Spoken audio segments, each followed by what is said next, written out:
नमस्कार। पॉलिटिक्स में आप सबों का स्वागत है। और आज हम पॉलिटिक्स में बिहार की उस पॉलिटिक्स की चर्चा करने जा रहे हैं जिस पॉलिटिक्स के सहारे समझा जा सकता है कि जो 14 जनवरी के बाद क्या वाकई में खेला होने वाला है। चिराग की चुप्पी, मांझी की मुस्कुराहट और कुशवाहा के साथ बगावत, आखिर ये रिश्ता कहलाता क्या है। इस तस्वीर को जरा गौर से देखिए। ये उपेंद्र कुशवाहा के विधायक की तस्वीर है जो आप कह रहे हैं कि राजनीति से संन्यास ले लेंगे, लेकिन कुशवाहा से अब हाथ नहीं मिलाएंगे। मतलब उपेंद्र कुशवाहा से हाथ नहीं मिलाएंगे। मतलब इस तरीके की दूरियां बढ़ गई है।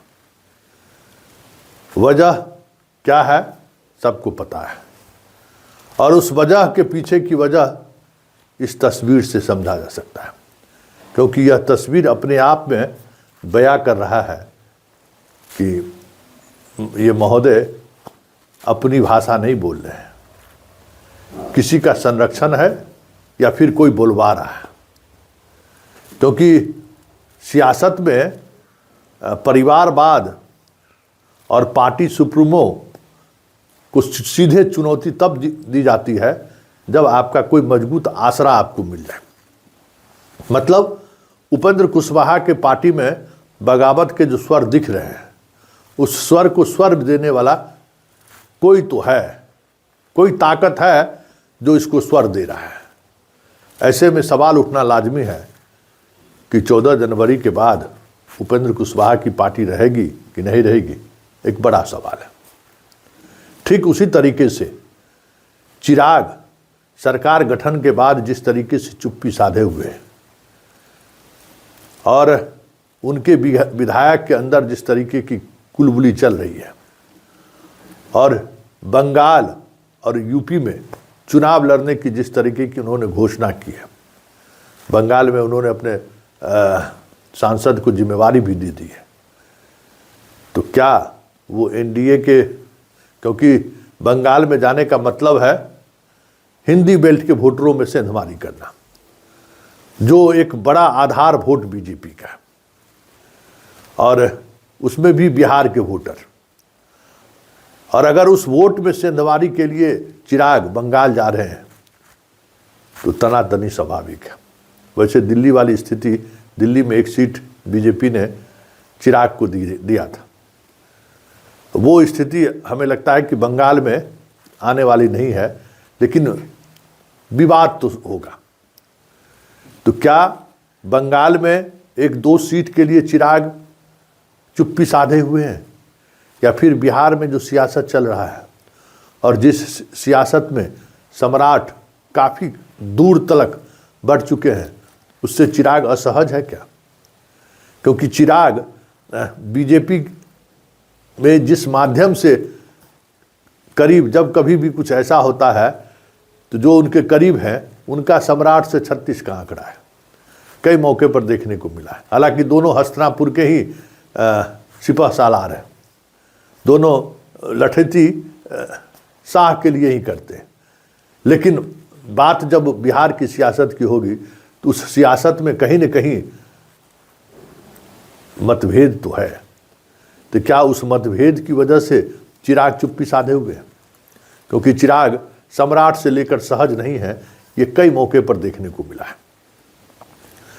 सम्राट से उनकी नज़दीकी नहीं है, ये अक्सर देखा गया है।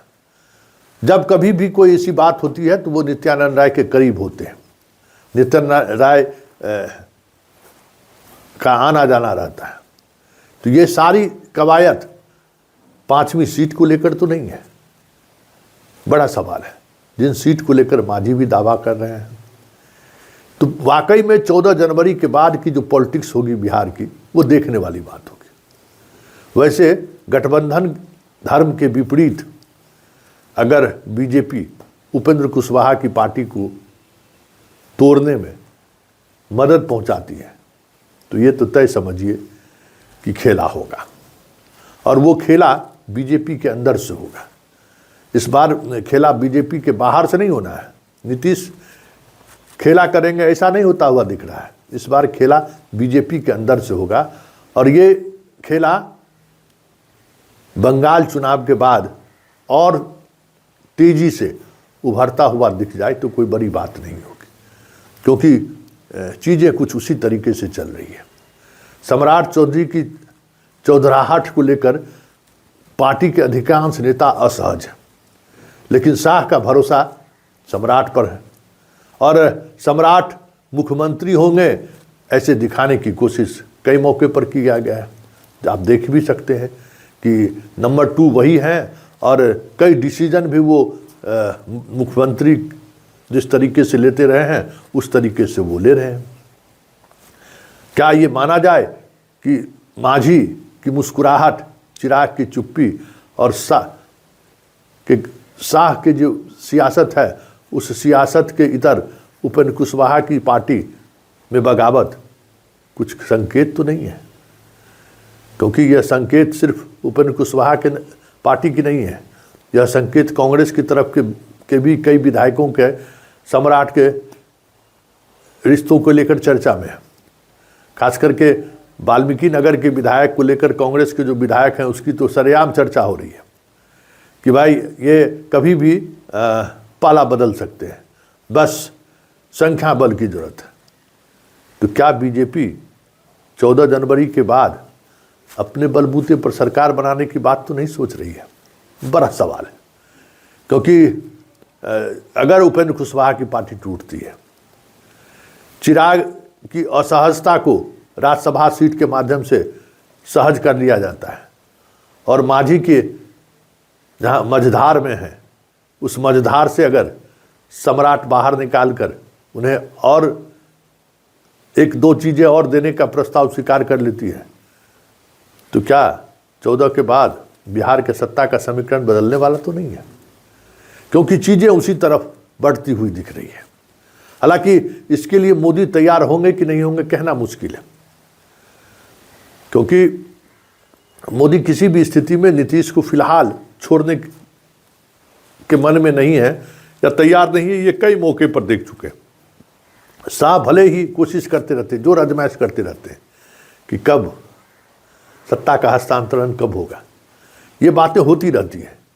लेकिन एक बात जो सबसे महत्वपूर्ण बात है कि ये सारी कवायद, ये रिश्ता क्या कहलाता है, उपेंद्र कुशवाहा के पार्टी के अंदर बगावत की चिंगारी क्या सिर्फ उपेंद्र कुशवाहा तक ही तो सीमित नहीं है, ताकि उनका जो डिमांड है विधान परिषद का 1 सीट, राज्यसभा का सीट, वो उससे बीजेपी उस दबाव से मुक्त होने की कोशिश तो नहीं है? ये इन विधायकों की ये स्वर में स्वर मिलाकर बोलना, क्योंकि सियासत के कई डायमेंशन बिहार में इन दिनों चल रहे हैं।